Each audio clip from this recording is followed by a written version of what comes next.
ভয়ঙ্কর উস্কানি বাংলার মুখ্যমন্ত্রী।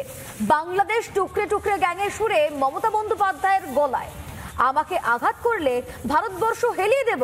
মঙ্গলবার মতুয়াগড়ে এমনটাই মন্তব্য মুখ্যমন্ত্রী মমতা বন্দ্যোপাধ্যায়। ধামসা মাদল আছে এখানে, ধামসা মাদল দেখবেন, মা বোনদের শঙ্খধ্বনির আওয়াজের সাথে পারবেন তো? এই ধরনের কথা বলে সার্জিল ইমামের মতো টুকরে টুকরে গ্যাংয়ের মাথারা। हमारे पास हो ऑर्गेनाइज्ड तो हम हिंदुस्तान और नॉर्थ ईस्ट को परमानेंटली कट कर सकते हैं, पर परमानेंटली नहीं तो कम से कम 1 महीने के लिए तो कट कर ही सकते हैं। मतलब इतना मवाद डालो पटरियों पर, रोड पे, उनको हटाने में 1 महीना लगे, है कि नहीं? जाए एयरफोर्स से, आसाम को काटना हमारी जिम्मेदारी है। একা সার্জিল নয়, বাংলাদেশ থেকেও এই ধরনের ষড়যন্ত্র হুমকি শুনেছি আমরা।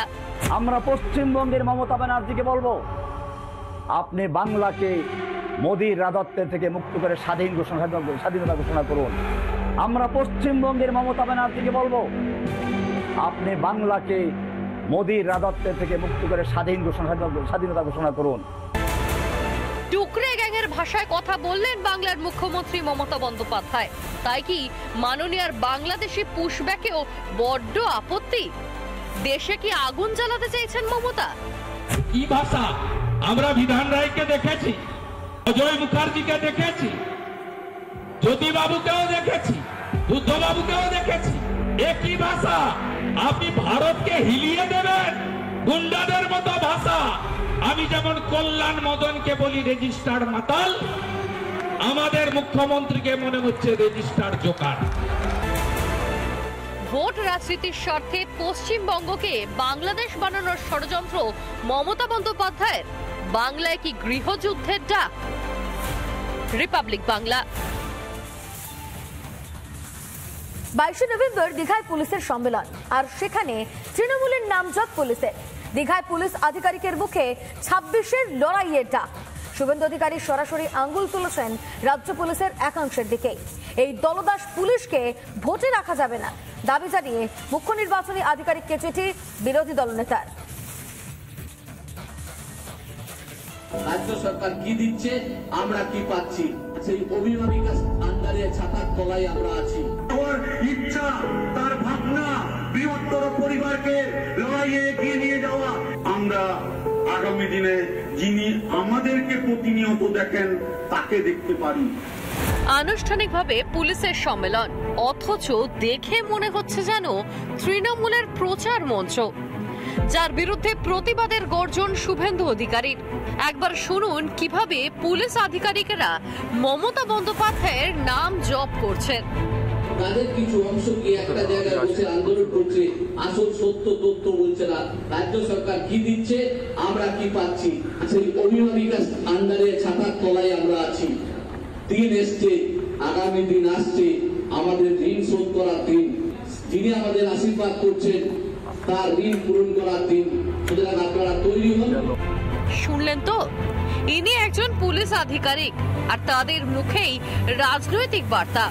প্রতিবাদে সুর চড়ালেন বিরোধী দলনেতা।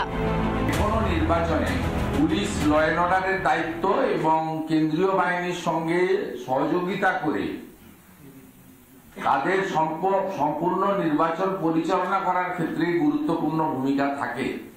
সেখানে তারা এই দীঘাতে মহিলা পুলিশ কর্মীদের পুলিশ ওয়েলফেয়ার অ্যাসোসিয়েশনের দ্বারা আয়োজিত দ্বিতীয় সম্মেলনে তাদের নিরপেক্ষতার যে চাদরটা, সেটা তারা ওখানে সমুদ্রে বিসর্জন দিয়ে। এখানেই থেমে না থেকে ঊর্ধ্বধারীদের নিরপেক্ষতা নিয়ে প্রশ্ন তুলে নির্বাচন কমিশনে নালিশ জানালেন শুভেন্দু। জ্ঞানেশ কুমারকে দুপাতার চিঠি লিখেছেন তিনি। পশ্চিমবঙ্গ পুলিশ ওয়েলফেয়ার অ্যাসোসিয়েশনের কোন সদস্যকে মডেল কোড অফ কন্ডাক্ট চালু হওয়ার দিন থেকে নির্বাচনী আচরণবিধি প্রত্যাহার পর্যন্ত নির্বাচন এবং নির্বাচন সংক্রান্ত প্রত্যক্ষ পরোক্ষ কোনো কাজে রাখা যাবে না। ইলেকশন কমিশনকে আমি এই বিষয়ে জ্ঞাত করলাম যাতে তারা বিকল্প ব্যবস্থা নিতে পারেন। তবে পুলিশের এই কীর্তি নতুন কিছু নয়। কিছুদিন আগে একেবারে ঘটা করে শুভেন্দুর বিরুদ্ধে সাংবাদিক বৈঠক করে বিষ উগলেছিলেন খোদ পুলিশ কর্মীদের স্ত্রীয়েরা। মনে পড়ছে? উনি প্রত্যেক সময় উনি সুরক্ষা কবচ নিয়ে বসে আছেন। উনি প্রত্যেক সময় আমাদের পুলিশ প্রশাসনকে উনি অপমান করে চলছেন। কিংবা কিছুদিন আগে কলকাতা পুলিশের উচ্চ পদস্থ কর্তা শান্তনু সিনহা বিশ্বাসকে দেখা যায় ভবানীপুরের ৭৩ নম্বর ওয়ার্ডে মদন পাল লেনের স্বরাজ সংঘ ক্লাবে শাড়ি বিতরণ করতে। সব ছেড়ে কি তাহলে এটাই কাজ পুলিশের? তাহলে রাজ্যের আইন শৃঙ্খলা সামলাবেন কে? পুলিশের বিরুদ্ধে যেভাবে ক্ষোভ বাড়ছে, এরপর ক্ষোভের বিস্ফোরণ হলে সামলাতে পারবেন তো পুলিশ মন্ত্রী? রিপাবলিক বাংলা। নানা ধরনের কন্টেন্ট দেখার জন্য লাইক করুন, শেয়ার করুন আমাদের ফেসবুক পেজ, সাবস্ক্রাইব করুন আমাদের ইউটিউব চ্যানেল। পাশাপাশি অন্যান্য ব্রেকিং নিউজের জন্য অবশ্যই চোখ রাখুন রিপাবলিক বাংলায়।